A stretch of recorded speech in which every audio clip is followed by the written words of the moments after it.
Baiklah, sampai ketemu lagi kita di hari ini di tanggal berapa nih? Tanggal 10 November 2020, mata kuliah perancangan SI kelas SI 5A.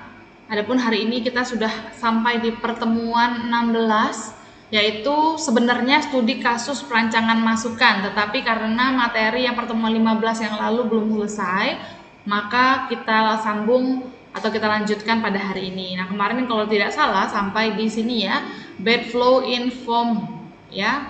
Dalam hal ini, Iya, Bu. dalam hal ini adalah pengacakan tab. Ada yang tidak tahu tab di sini? Tabulasi, tab, tombol tab tahu semua? Tahu. Iya. Kalau kita klik tab, apa yang terjadi pada sebuah form? Berpindah, Bu. Iya, kursornya berpindah ya. Jadi kalau kita klik tab, kursor berpindah. Nah, ini salah satu contoh aliran atau alur yang jelek atau yang tidak baik dalam ngeklik tab. Jadi kita klik tab tapi dia acak, ya tidak seperti yang seharusnya. Seharusnya bagaimana? Mengalirnya bagaimana harusnya tab ini? Dari kiri ke kanan. Ya, sesuai dengan cara orang membaca ya. Karena kita orang Indonesia membaca dari kiri ke kanan, maka seharusnya tab kita desain kalau kita klik tabnya maka dia dari kiri pindah ke kanan. Ya, pindah ke kanan. Nah, kalau yang dicontoh di depan ini salah atau jelek karena akan membingungkan. Jadi di sini kalau dia klik tab dari misalnya nih dari first name dia langsung dia tetap ke last name benar, dari last name dia ke state benar, tapi dari state dia ke middle name benar, dari middle name tapi dia bukan ke telepon tapi malah ke city, harusnya dia ke telepon dulu, dari telepon dia harusnya ke zip code ya, dari zip code dia ke city, harusnya dari city ke address line 1, address line 1 ke address line 2, baru mungkin ke other information, harusnya begitu. Nah ya kayak gini nih yang lebih baik ya, jadi dari kiri mengalir nih, first name, middle name, last name, kemudian address line 1, telepon, jangan ke ini ya, ke other information dulu. Jadi ke telepon, setelah ke telepon dia ke address line 2, kemudian ke city, kemudian ke state, kemudian ke zip code. Nah, ini kayaknya agak tergeser ininya slide-nya, bentar saya perbaiki dulu.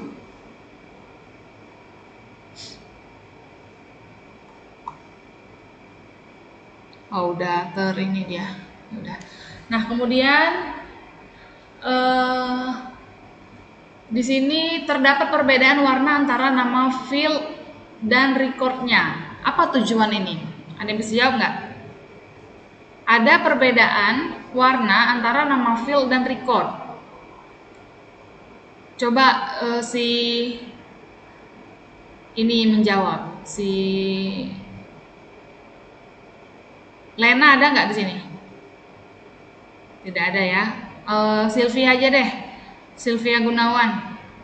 Hadir, Bu. Ya, kamu tahu nggak yang mana field, yang mana record dari yang dilingkari itu? Yang recordnya tuh yang 7705. Record 7705. Ya, fieldnya? Fieldnya ticket order form. Yang fieldnya adalah? Ticket order form. Kok itu fieldnya itu nama formulir?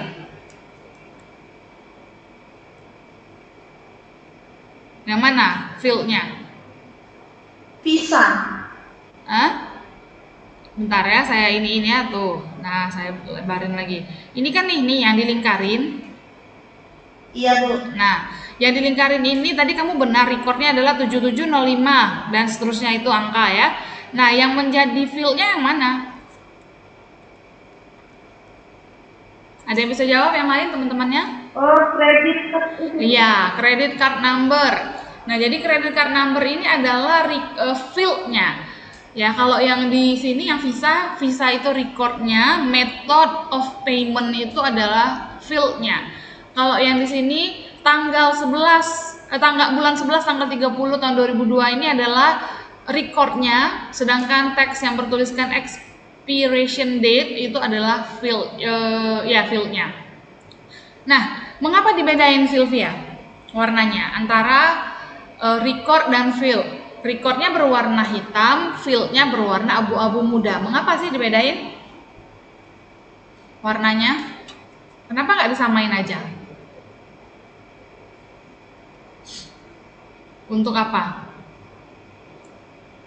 Mengapa kalau kita melihat formulir seringkali mereka atau orang pendesainnya membedakan antara field dan record? Ada yang bisa jawab? Biar mudah disusun. Biar mudah Disusun. disusun apanya? Hah? Dimasukkan secara berurut. Iya, biar mudah diisi maksudnya mungkin ya.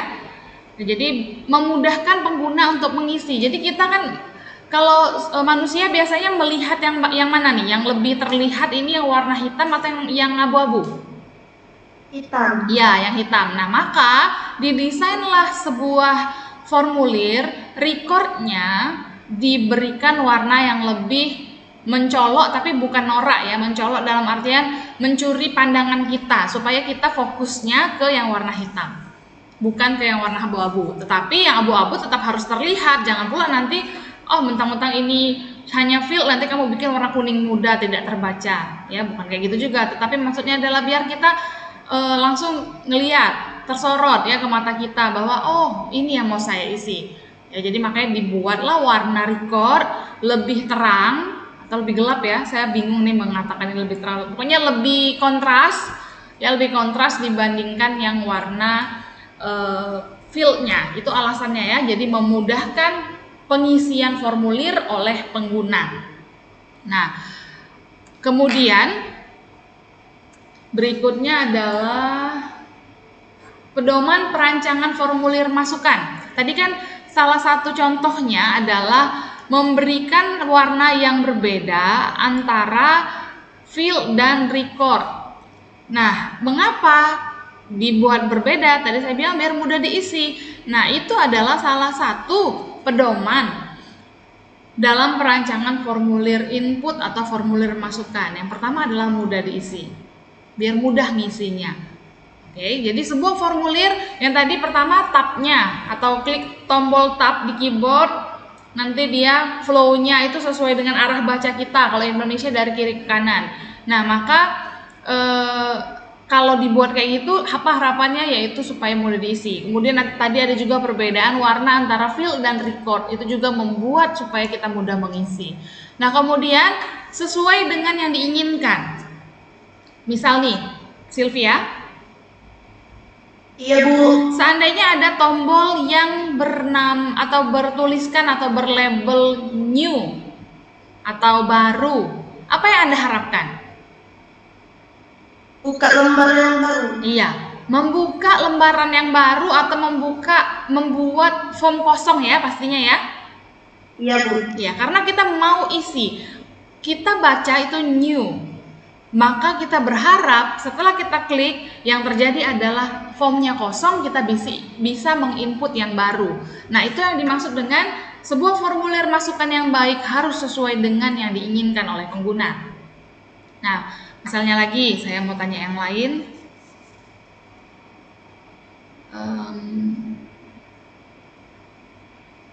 Ivanka, ada? Ada, Bu. Kok ada suara laki-laki di situ, Ivanka? Ada yang kuliah ya selain kamu ya? Adiknya ikut ya? Oke. Boleh dimatikan dulu mic-nya, Ivanka? Nanti aja hidupinnya pas kamu jawab.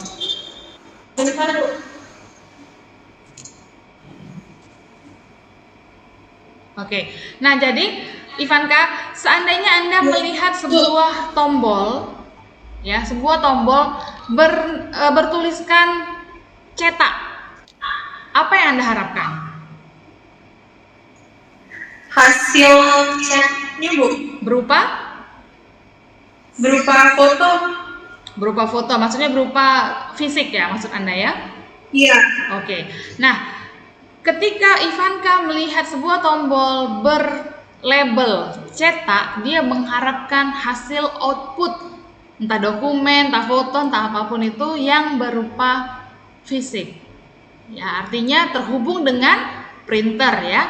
Nah, seandainya ada sebuah formulir kemudian kita klik cetak, tetapi dia hanya tampil di layar, belum mencetak ke kertas. Nah, itu kan tidak sesuai dengan yang diharapkan. Harusnya ketika sudah kita klik cetak, harusnya dia langsung terhubung dengan printer. Ya, tentunya perangkat kerasnya harus dihubungkan dulu dengan printer ya, laptopnya atau HP-nya atau komputernya harus terhubung dengan printer. Kemudian ketika ada tombol cetak, dia akan berkomunikasi dengan printer dan printernya akan mengeluarkan pedoman pengaturan ya, mengeluarkan jendela atau window pengaturan untuk mengatur kertas dan lain-lain, kemudian tinggal cetak. Itu yang diharapkan dari sebuah tombol yang berlabel cetak. Nah, itu yang dimaksud dengan sesuai yang diinginkan. Seandainya Anda melihat sebuah tombol baru tadi, Anda mengharapkan form kosong, kemudian Anda mengharapkan bisa mengisi formulir itu. Ketika Anda melihat melihat tombol cetak, maka ketika diklik langsung terhubung dengan printer, kemudian bisa tercetak dalam bentuk fisik. Begitu juga dengan yang lain. Misalnya kita melihat nih, tiket order form atau formulir pemesanan tiket. Apa yang kita harapkan dari sini? Pastinya kita mengharapkan formulir ini bisa kita gunakan untuk memesan tiket. Ya, jangan pula namanya tiket order form tapi ternyata isinya bukan memesan tiket. Itu namanya tidak sesuai dengan yang diharapkan. Artinya perancangan formulirnya atau perancangan inputnya tidak sesuai dengan yang diharapkan oleh pengguna. Nah, kemudian ini beberapa pertimbangan dalam merancang formulir yang bentuknya kertas. Ya, ini dalam bentuk kertas ya. Kalau yang tadi itu secara komputerisasi, kalau ini dalam bentuk kertas. Yang pertama, lamanya formulir tersebut akan disimpan. Harus kita pertimbangkan. Seandainya kita membutuhkan sebuah dokumen yang berbentuk kertas itu disimpan dengan lama, maka kira-kira menurut Anda apa yang harus dipertimbangkan atau yang harus dijaga? Saya mau tanya ke Gea. Ada Gea? Ada Bu. Gea, seandainya kita mau bikin formulir kertas nih, formulirnya Gea, dan kita mau menyimpannya dalam waktu yang lama, apa sih yang harus kita pikirin? Yang harus kita jaga apa ya? Kan mau disimpan lama tuh, berarti kertasnya harus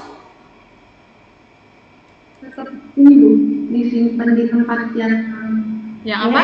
biar Oke, berarti tadi kata Gea penyimpanannya Bu, penyimpanannya harus baik ya, tapi itu kan bukan merancang, itu menyimpan. Kalau merancang berarti setidaknya kertasnya harus kertas yang berkualitas, yang cocok untuk disimpan dalam waktu yang lama. Anda pernah lihat nggak kertas sertifikat rumah atau tanah? Ada yang udah pernah lihat nggak? Sudah Bu. Sudah. Itu tebal atau tipis ya? Tebal Bu. Tebal, serius? Dia kayak apa? Kayak HPS tapi tidak HPS. Ya, tebal atau tipis? Tipis. Nah, tadi kata kamu tebal. Ya. Nah, jadi sebenarnya sertifikat itu kertasnya sangat tipis ya, tapi dia kuat. Disimpan puluhan tahun bisa. Jadi kertasnya itu jauh lebih tipis dibandingkan kertas HVS yang sering kita beli untuk ngeprint atau fotokopi itu. Tapi dia bahannya kuat dan mungkin juga anti rayap sih, saya juga nggak tahu. Dan didukung juga dengan penyimpanan yang baik. Nah, jadi itu kita pertimbangkan. Nah, seandainya sebuah formulir memang harus disimpan dalam bentuk fisik, boleh kita rancangkan fisiknya. Tetapi kalau memang tidak harus dalam bentuk fisik, bisa ada digitalnya saja cukup maka ya nggak apa-apa, nggak perlu ada dokumen fisiknya. Jadi tidak semua formulir harus dirancang dalam bentuk kertas atau dalam bentuk tercetak. Ya bisa-bisa saja kita merancangnya hanya di komputer saja. Tapi misalnya kayak ijazah, Anda mau ijazah Anda sekarang ya di era sekarang nggak dicetak, mau nggak? Mau nggak? Ijazahmu nggak dicetak? Tidak mau, Bu. Tidak mau ya. Mengapa tidak mau? Karena sekarang kan belum biasa atau orang belum biasa banget ya untuk ijazah dalam bentuk digital. Tapi nggak tahu nanti kalau zaman udah semakin berkembang, mungkin kita juga sudah terbiasa dan mau tidak mau, suka tidak suka, ijazah kita tidak dicetak lagi. Itu mungkin saja ya, sah-sah saja. Tetapi kalau sekarang kan orang meminta ijazah itu dalam bentuk tercetak, dilegalisir pula ya, sudah difotokopi, dilegalisir, diresmikan kembali ya. Nah artinya perlu tuh ijazah didesain desain kertasnya. Kemudian kayak sertifikat rumah, sertifikat tanah juga sekarang masih perlu untuk desain dalam bentuk fisik. Kemudian maksud saya dicetak dalam bentuk fisik atau disimpan dalam bentuk fisik. Kemudian kwitansi mungkin. Kalau sekarang sih semakin kesini pembayaran sudah semakin dalam bentuk digital, sudah banyak instansi atau lembaga yang meninggalkan kwitansi, ya. Tetapi tergantung pembayarannya.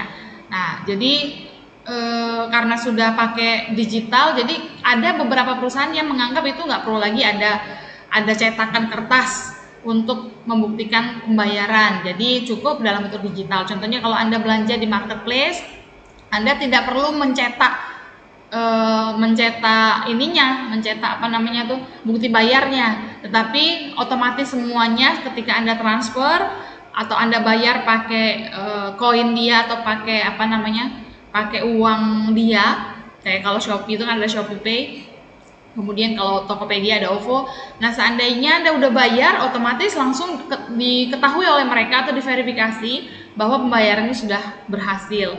Kemudian tidak perlu cetak-cetak pembayaran lagi, ya, nggak lagi kayak gitu. Tetapi memang ada beberapa hal yang masih perlu disimpan dalam bentuk kertas. Nah kemudian kalau kertas juga kita harus cek, selain lamanya formulir tersebut disimpan, kita harus perhatikan juga bagaimana tampilannya dan frekuensi penggunaannya. Semakin banyak atau semakin sering sebuah formulir digunakan, maka desainnya harus semakin kuat. Kalau kayak tadi kan sertifikat tanah, ijazah yang kita bicarakan itu kan disimpan di lemari. Digunakannya kapan? Hanya ketika dibutuhkan saja. Misalnya ijazah kita gunakan untuk sekolah lebih lanjut. Anda nanti dapat ijazah S1 dari MDP.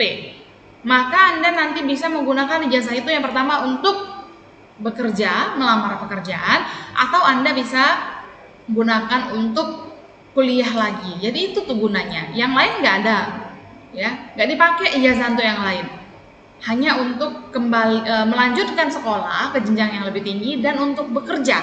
Sedangkan kalau formulir yang misalnya kayak ATM, bukan formulir ya, maksud saya itu kertas ya, benda fisik yang sering digunakan itu harus lebih kuat fisiknya. Misalnya juga kartu berobat di rumah sakit kan lebih sering digunakan ya dibandingkan ijazah ya, saya rasa ya. Maka desainnya juga harus lebih kokoh dan mudah. Kalau mau dibawa-bawa kemana-mana juga didesain lah supaya gampang dibawa. Contohnya kayak buku tabungan. Buku tabungan itu kan memang sih beberapa bank sekarang sudah nggak pakai buku tabungan, ada yang udah nggak pakai. Jadi semua pemberitahuan itu lewat mobile banking dan lewat email. Tetapi bagi yang masih banyak yang pakai buku tabungan dan itu didesain sedemikian rupa supaya gampang kita bawa, tidak bisa besar-besar ya karena susah nanti bawanya. Kemudian keadaan lingkungan juga diperhatikan. Kemudian metode pengisian formulir tersebut apakah dicetak dengan mesin, dengan printer atau pakai tangan ditulis. Jadi dipertimbangkan kolom isiannya bagaimana. Kalau mau diisi nanti kalau pakai pena kira-kira orang itu nabrak-nabrak nggak. Saya sering kali mengisi formulir yang nama saya kurang. Jadi saya harus nyingkat-nyingkat nama saya nggak suka kayak gitu sebenarnya. Nah harusnya sih pembuat atau pendesain formulirnya lebih bijaksana, kan banyak nama orang yang panjang, kayak nama saya panjang sekali ya, Francisca Prihatini Sihontang, ada berapa karakter itu, termasuk spasi ditambah lagi ya. Jadi belum lagi kalau dia minta gelar, aduh panjang sekali. Nah tapi beberapa pendesain formulir yang dalam bentuk kertas itu tidak menyediakan kolom yang cukup untuk nama saya, sehingga saya harus menyingkat ya. Nah harusnya sih bisa dipertimbangkan, karena apalagi zaman sekarang nama orang makin panjang ya. Kalau dulu mungkin nama saya yang paling panjang di kelas, kalau saya lihat dari mahasiswa saya udah banyak yang namanya lebih panjang daripada saya sekarang. Nah jadi dipertimbangkan bagaimana pengisiannya. Seandainya dia mau mengisi pakai printer, dicocokkan pengaturan fieldnya, apalagi kalau pakai tangan, kadang-kadang ukuran tulisan orang kan ada yang besar, ada yang kecil. Kemudian keamanan terhadap penghapusan isi data. Kalau dokumennya berbentuk kertas, berarti itu mudah dihilangkan. Ya, apalagi kalau tidak punya backup selesai. Jadi pertimbangkan bagaimana faktor keamanan. Kemudian ukuran kertas yang digunakan dan warnanya. Sebaiknya kalau menggunakan formulir dalam bentuk kertas, gunakanlah warna-warna yang cerah, karena rata-rata pena atau alat tulis untuk menulis orang berwarna biru atau hitam. Jadi gunakanlah kertasnya yang berwarna cerah, jangan pula nanti kertasnya warna biru juga, nanti nggak terbaca. Kemudian apalagi kalau yang ada rangkap-rangkap ya, seperti slip penyetoran, slip penarikan di bank. Nah itu kan harus benar-benar cerah, walaupun ada warna berbeda-beda, kuning, biru, pink, putih, ada 4 rangkap, tetapi dia semuanya warnanya cerah semua, warnanya pudar semua, karena dia nulisnya pakai karbon. Yang ditulis pakai pena cuman yang di halaman 1, cuman yang di depan yang warna putih, selanjutnya ditimpa pakai karbon ya. Jadi kalau warna kertasnya tidak cerah, kalau warna kertasnya gelap, nanti tidak terbaca. Nah kemudian ini pembagian zona formulir. Jadi formulir itu terdiri dari beberapa zona ya, tidak beracak-acakan di mana-mana dalam satu kertas atau di dalam satu komputer, layar komputer. Tapi ada pembagiannya. Nah ada blok-bloknya. Ini contoh sebuah formulir yang dibagi dalam beberapa zona. Nah jadi di atas ini ada header. Ya, ini header itu yang berisi yang paling atas. Di sini berisi nama organisasi dan alamat, kemudian berisi nomor halaman. Kemudian ada judul. Ini judul formulirnya ya. Formulirnya apa judulnya? Misalnya formulir pendaftaran mahasiswa baru, formulir pendataan pasien, formulir pengajuan bantuan tunai, misalnya gitu ya. Nah, jadi ini judul. Kemudian di sini zona kontrol, tanggal dan nomor formulir. Zona kontrol berarti itu untuk checklist ya. Kemudian di sini ada tanggal, kemudian ada nomor formulir. Checklist misalnya sudah selesai checklist atau ditandain apa gitu kan. Kemudian di sini ada ini ada tanggal dan formulir ya, nomor formulir. Di sini ada nama dari objek, pelanggan, pemasok, dan alamatnya. Nah, jadi ini objek yang memiliki atau dikenai formulir ini. Kemudian di bawah ini ada zona instruksi. Nah, ada nama objeknya, siapa pelanggannya, siapa pemasoknya, alamat dan lokasi. Kemudian di sini pesan kalau dibutuhkan ada pesan di sini, keterangan maksudnya tambahan notes, catatan. Kemudian di sini otorisasi atau tanda tangan. Di sini total dari kwitansi ini.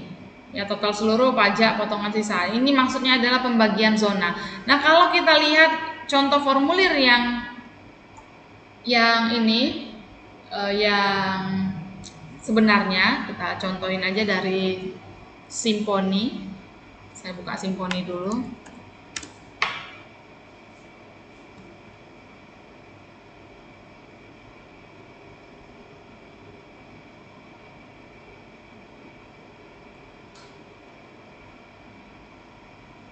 Nah, itu.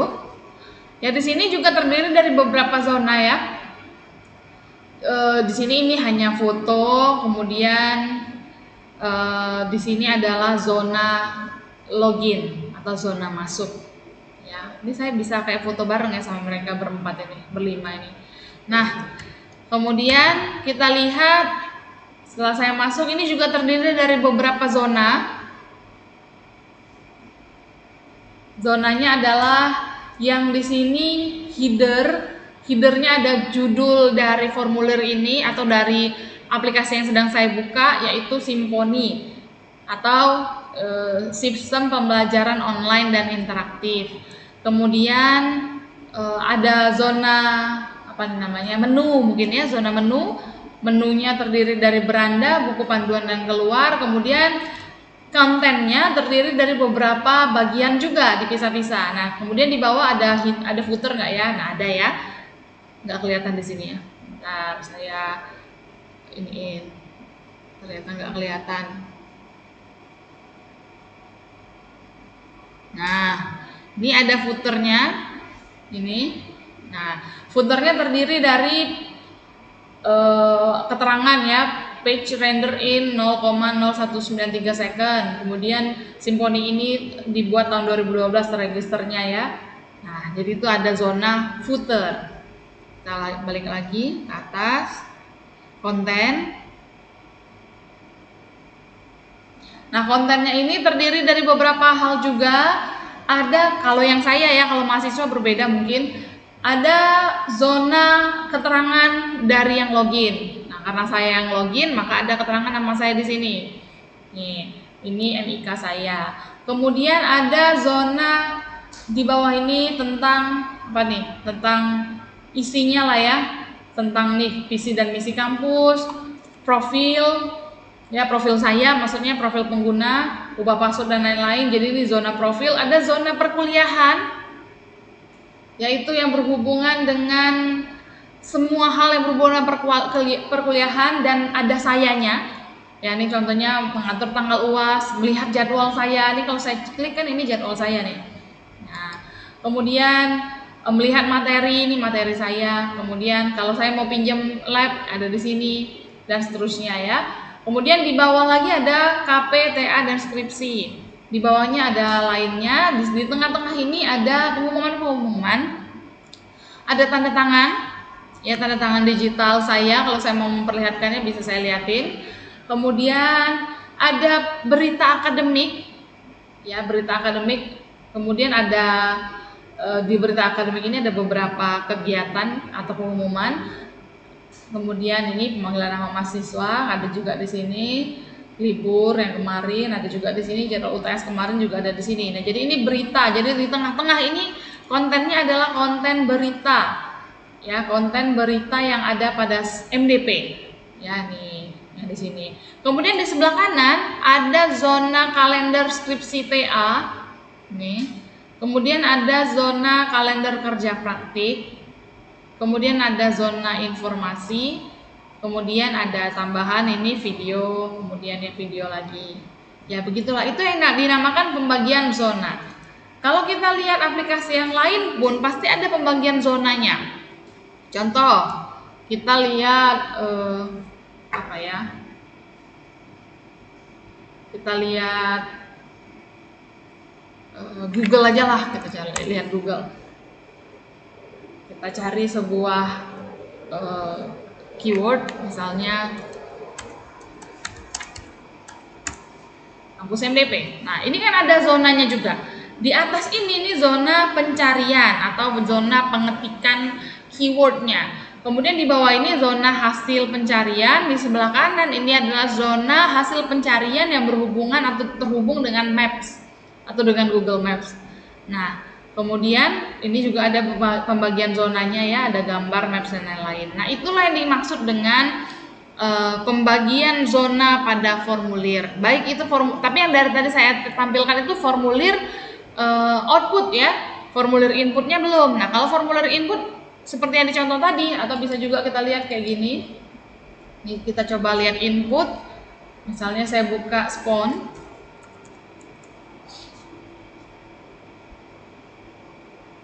Kemudian saya buka kelas kita, perancangan SI. Kemudian, nah ini kan input nih.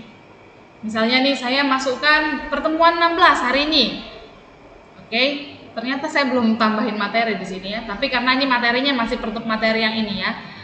Yang saya tampilkan masih materi di pertemuan 15. Nah, saya tambah ini input nih kan.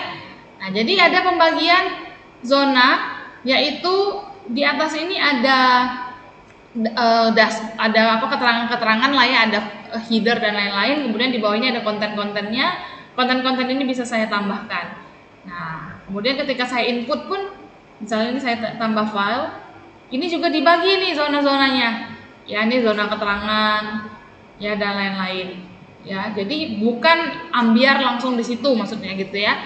Jadi semuanya dibagi atau dipisah-pisah menjadi beberapa kolom atau beberapa bagian. Oke.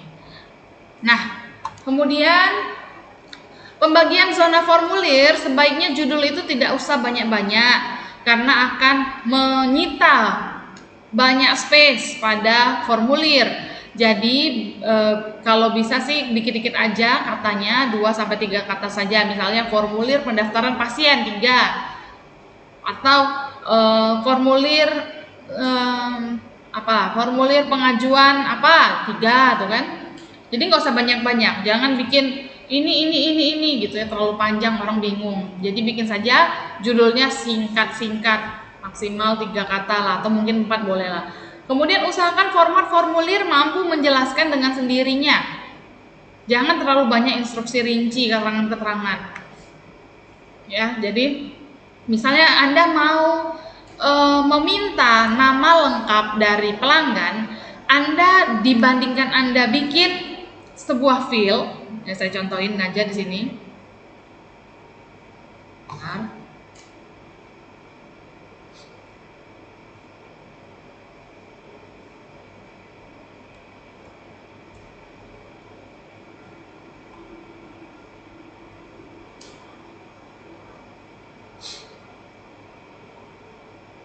Nah, misalnya Anda ingin meminta nama pelanggan.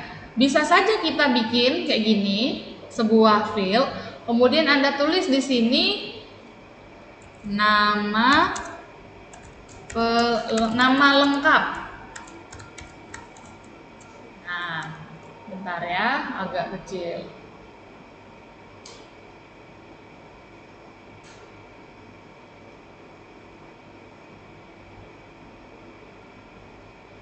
Nah, bisa sih kayak gini, nama lengkap. Kemudian diisilah oleh pelanggannya nama lengkapnya. Tapi dibandingkan gini, mungkin ada yang bikin kayak gini, isikan keterangannya ya. Isi dengan nama depan tambah nama tengah tambah nama belakang. Itu kan instruksi tuh. Nah, oke. Boleh nggak bikin kayak gini? Boleh, tapi ini nanti kemungkinan nanti bisa ada kesalahan orang mengisi. Iya kalau dia baca instruksi. Karena manusia sering sekali ini ya nggak baca instruksinya. Itu anggap aja nggak nempel ya. Nah, dibandingkan bikin kayak gini, mendinglah kita buat nama depan, nama tengah, nama belakang, atau nama keluarga. Nah, baiklah bikin kayak gini aja dibandingkan bikin yang kayak yang atas. Kalau ini kan orang udah nggak perlu lagi diajarin gitu loh. Kalau ini kan harus baca dulu, isi dengan nama depan, nama tengah, nama belakang. Nah, ini nama, yang lain bisa juga nih. Misalnya kayak gini.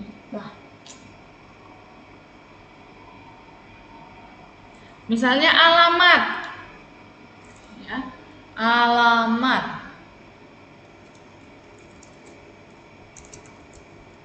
Nah, dibandingkan Anda bilang bikin alamat lengkap, kemudian Anda kasih keterangannya.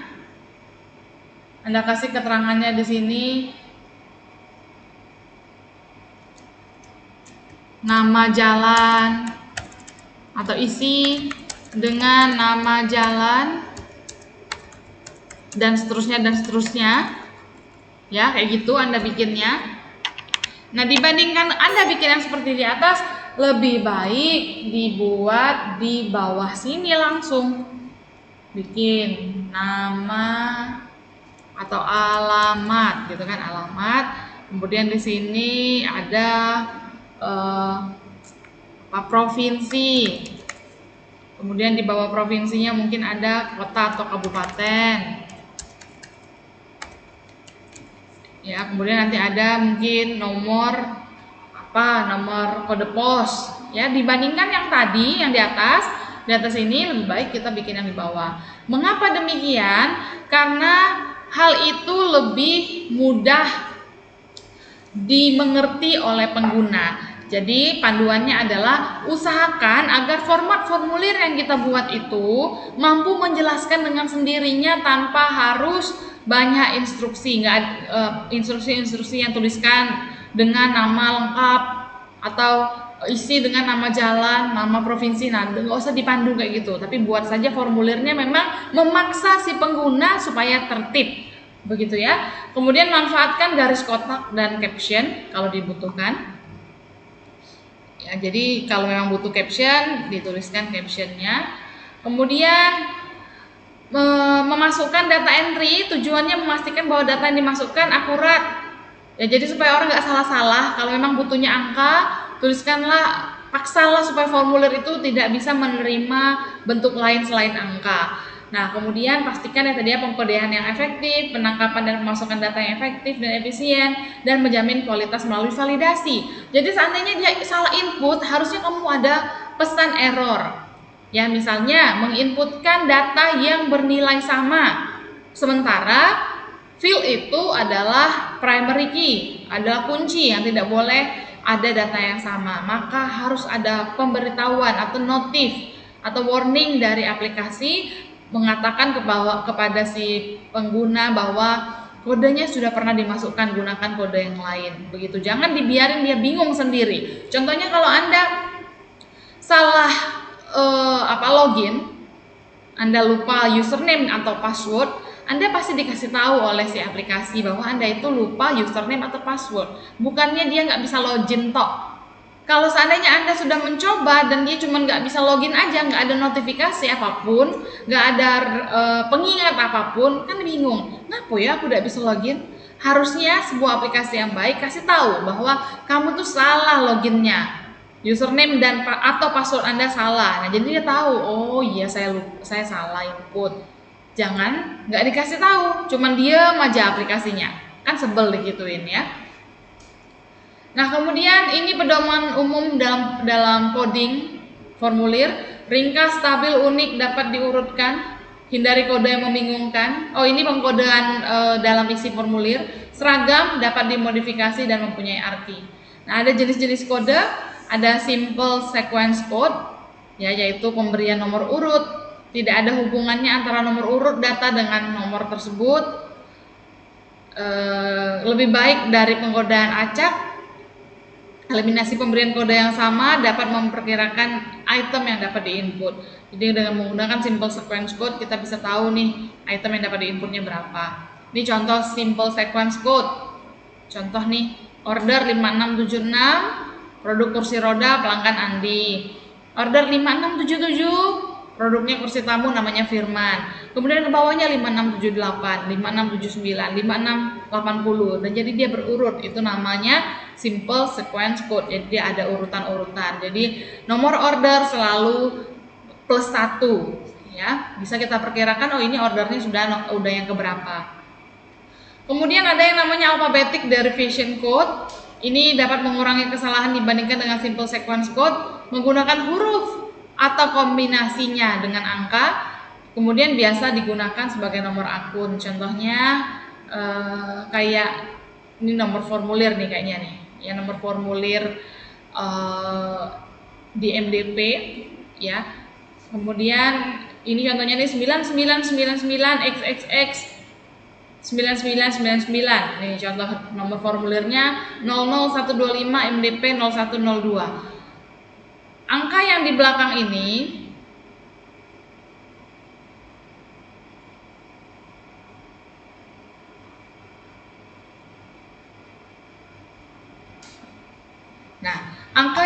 paling belakang ini merupakan nomor urut. Ya, ini salah ininya ya. Sorry, bentar. Saya perbaiki dulu. Ini karena saya ubah tadi layout dari ini saya, PowerPoint saya, jadi dia geser. Nah, harusnya gini nih. Nah, harusnya begitu. Nah, jadi 99999 ini adalah nomor urutnya. XXX ini inisial organisasinya. 99 yang di sini bulan. 99 yang di sini tahun. Jadi nomor urut. Contoh ini berarti kalau sebuah formulir atau sebuah surat tugas langgak bernomorkan 00125, berarti ini urutan surat tugas yang ke 0125. Kemudian diterbitkan oleh MDP pada bulan 1 tahun 2002. Nah, itu misalnya. Kemudian ada yang namanya classification code, digunakan untuk membedakan kelompok data menggunakan karakter tunggal, huruf atau angka sebagai cara singkat untuk mewakili orang, tempat, benda, dan lain-lain. Contohnya ini, U dianggap sebagai uang muka, KR dianggap sebagai kredit, P dianggap sebagai pajak, K besar dianggap sebagai kas, PS dianggap sebagai pemasok. Nah, jadi itu contoh dari kode klasifikasi. Jadi mengklasifikasikan berdasarkan satu karakter atau beberapa karakter yang mewakili objek tertentu. Sampai di sini ada pertanyaan?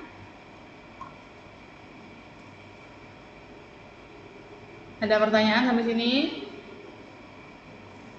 Tidak, Bu. Tidak ada ya. Ini saya rasa mudah materi perancangan input ini, dan mungkin Anda juga mendapatkannya di IMK sedikit atau memang sudah dapat di IMK ya. Karena ini kan sangat berhubungan dengan interaksi manusia dan komputer dalam perancangan formulir. Nah, kemudian kalau dalam classification code seandainya ada karakter yang diawali dengan huruf yang sama, maka gunakan lebih dari satu karakter. Contohnya di situ kan ada K untuk kredit, ada K untuk kas. Karena kas dan kredit sama-sama diawali dengan huruf K, maka bedain. Kalau kredit itu kodenya KR, sedangkan K adalah kas. Ya. Jadi banyak hal yang lain juga sih, misalnya jenis kelamin kan perempuan tuh P, ya. Mungkin ada juga P yang lain, misalnya tuh di depan ada P untuk pajak. Nah, berarti kalau untuk perempuan jangan P, tapi mungkin PR, ya. Atau jangan pakai perempuan, tapi pakai wanita, W, begitu. Ya, jadi menggunakan kode-kode yang spesifik untuk satu objek tertentu. Nah, kemudian ada yang namanya block sequence code. Ini pengembangan dari sequence code. Ini mengelompokkan data berdasarkan karakteristik yang sama. Ini contohnya. Nih, seandainya database, jenis-jenis database, ya atau database itu dikodein dengan angka 10, maka beberapa database misalnya SQL, DBase, Oracle, aplikasi DBMS ini karena semuanya adalah aplikasi untuk database diawali dengan angka 10, maka dikasih urutan 1 untuk SQL, 2 untuk DBase, 3 untuk Oracle. Ya, jadi kita tambahin. Jadi sama aja dengan sequence code, tetapi ini ada ditambahkan satu karakter yang sama di depannya. Contoh makanan, misalnya ya, makanan dan minuman. Makanan dan minuman itu kan banyak jenis. Ya, misalnya yang pertama tuh makanan dan minumannya tergolong sembako, maka kita tambahin satu karakter yang unik di depannya, misalnya S untuk sembako. Apa sih yang termasuk sembako? Misalnya gula, terigu, kemudian beras. Kemudian ada mungkin makanan ringan. Ya, makanan ringan, karena makanan ringan itu 2 huruf MR. Ubah bahasa Inggris saja, snack. Ya, S berarti. Jadi kalau yang tergolong dengan makanan ringan di depannya ada S, S001, S002 dan seterusnya. Kemudian kalau yang tergolong cepat saji, apa kodenya lagi? Jadi diklasifikasikan berdasarkan jenisnya. Kalau ini tadi kan yang contoh di depan aplikasi database. Aplikasi pengolahan database dikategorikan dengan kode awal 10. Maka untuk Oracle nomornya 3 untuk DBase nomornya 2, untuk SQL nomornya 1. Misalnya lagi aplikasi pengolahan perkantoran, aplikasi perkantoran dikodein dengan nomor 9. Nah, nanti Word itu nomor berapa? Misalnya 901.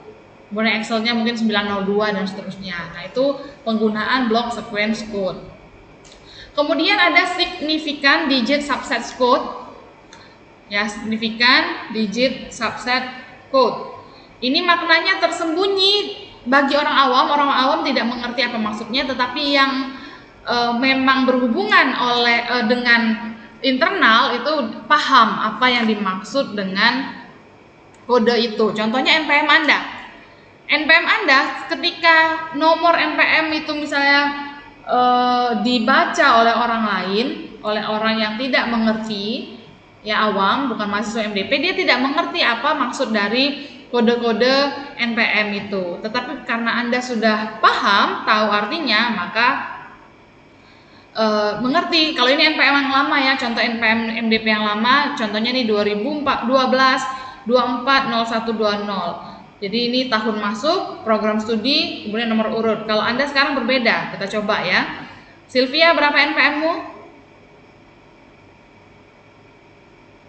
18 22 24 0087 Bu.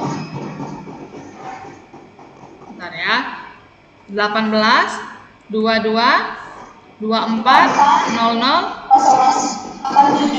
Oke, nah ini juga merupakan significant digit subset code. Nah, ya ini sama nih. Ini contoh NPM yang baru. Oke, ini contohnya. Nah, ini apa artinya? Angka awal yang 18 itu apa artinya, Sil? Tahun masuk. Tahun masuk. Lagi nukang ya di rumahmu ya, Sil ya? Iya, Bu. Kemudian 22 adalah Tahun lulus. tahun lulus yang diharapkan. Ya kan? Yang diharapkan Anda itu 2022 udah lulus. Kemudian 22, kemudian 24. 24 itu apa? Program studi SI. Nah, kalau 25 TI ya. Nah, jadi ada penomorannya ya. Kemudian 0087 adalah nomor urut saat mendaftar ulang. Nah, ya jadi belum muncul ya tadi ya. Saya pikir sudah muncul. Nah, ini ya. Saya pikir muncul ini tadi. Nah, ini NPM Sylvia 18 22 24 0087. Angka di depan itu, dua angka di depan itu tahun masuknya yaitu 2018. 22 itu tahun lulus yang diharapkan. Kemudian 24 adalah kode program studi SI di MDP. Kemudian 0087 adalah nomor urut Sylvia mendaftar saat daftar ulang. Jadi artinya Sylvia ini adalah orang ke 87 yang melakukan daftar ulang. Mungkin ada yang nomor 88, ada yang nomor 86 ya nih. Sylvia ini berdasarkan urutan nomornya 87. Oke, ini namanya significant digit subset code. Kemudian ada yang namanya mnemonic code. Digunakan untuk membantu pengingatan yang bisa saja terdiri dari huruf dan simbol. Contoh nih, Jakarta itu disingkat dengan JKT, semua orang tahu. Jambi mungkin ada yang mengira singkatannya JBI, tapi ternyata JNB. Palembang mungkin ada yang menulisnya PLBG, tapi sebenarnya singkatan resminya adalah PLG. Kemudian garam misalnya NaCl, asam sulfat H2SO4. Nah, itu mnemonik. Jadi membantu orang mengingat dan tapi lebih ringkas ya. Kemudian function code. Nah, ini fungsi yang ada pada tombol keyboard, contohnya F1 untuk help, F5 untuk slideshow pada PowerPoint dan lain-lain. Itu tombol fungsi ya, ada pada keyboard. Kemudian ini contoh formulir masukan. Di contoh formulir masukan kita masuk ke ini, masuk dulu ke studi kasusnya.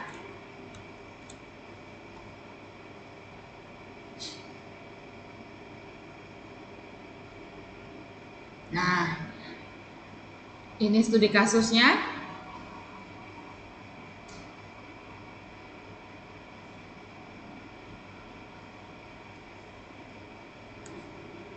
Jadi, Anda diminta untuk merancang formulir utama untuk pendaftaran pasien berdasarkan DFD yang muncul di slide. Nah, ya.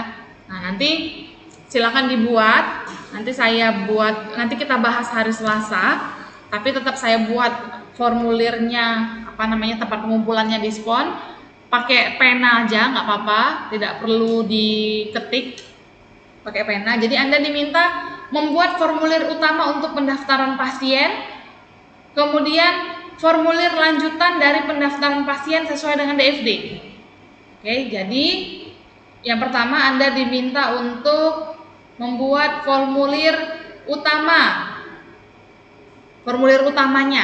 Kemudian setelah formulir utama itu bisa diklik yang satu, muncullah formulir catat data pasien baru.